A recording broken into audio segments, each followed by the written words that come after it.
অপু বিশ্বাস এখনো সাকিবের বৈধ স্ত্রী, এমনই এক মন্তব্য করেছেন দুই তারকার ঘনিষ্ঠ ব্যক্তিত্ব। আমি এখনো সাকিবের বৈধ স্ত্রী, এমনই একটি বক্তব্য দিয়েছেন অপু বিশ্বাস। কেউ আলাদা করতে পারবে না আমাদের। বাংলা চলচ্চিত্রের জগতে আবারও সরগরম অপু বিশ্বাস মুখ খুললেন সাকিব খানকে ঘিরে সবচেয়ে বড় সত্য নিয়ে। তিনি সোজাসুজি জানিয়ে দিলেন, আমি এখনো সাকিব খানের বৈধ স্ত্রী। এমন মন্তব্যের পাশাপাশি সাকিব অপুর এখনো ডিভোর্স হয়নি বলেও দাবি করেছেন তিনি। আমাদের কেউ আলাদা করতে পারবে না, এই ঘোষণার পর ভক্তদের মধ্যে তোলপাড়। সাকিব খান ও অপু বিশ্বাসের সম্পর্ক শুধু পর্দায় নয়, বাস্তব জীবনেও আলোচিত। বহু সিনেমায় জুটি বেঁধে কাজ করছেন তারা। এই সময় দুজনের প্রেম, বিয়ে এবং পুত্র জয় সবকিছুই ভক্তদের মনে জায়গা করে নিয়েছিল, কিন্তু এরপর শুরু হয় নানান ভুল বোঝাবুঝি।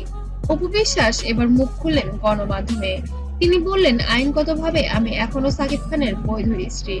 আমাদের ছেলের স্বার্থে আমি সবসময় চাই শান্তিপূর্ণ জীবন, কিন্তু কেউ চাইলে আমাদের আলাদা করতে পারবে না। যাই হয়েছে হয়েছে, আমি তার অস্বীকার করছি না, আর অস্বীকার করতে পারবো না, because I love my Son. Of course আমার ওয়াইফ, অফকোর্স আমার ওয়াইফ, বিকজ আমার। এই বক্তব্য ছড়িয়ে পড়ার সঙ্গে সঙ্গে ভক্তরা সোশ্যাল মিডিয়ায় নানা প্রতিক্রিয়া জানাতে শুরু করেন। সাকিব খানের জীবনে বুবলির আগমন, তাদের ছেলে বিয়ে, এসব নিয়েও সমালোচনাই হয়েছে বারবার।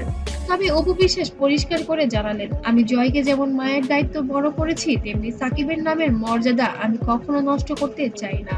কিন্তু বৈধ স্ত্রী আমি, এই সত্যকেও পাল্টাতেও পারবে না। অপুর এই বক্তব্য সোশ্যাল মিডিয়ায় তোলপাড়। অনেক ভক্ত বলছেন অপুই আসল রানী, আবার কেউ প্রশ্ন তুলেছেন সাকিব কি আবার অপুর কাছে ফিরবেন।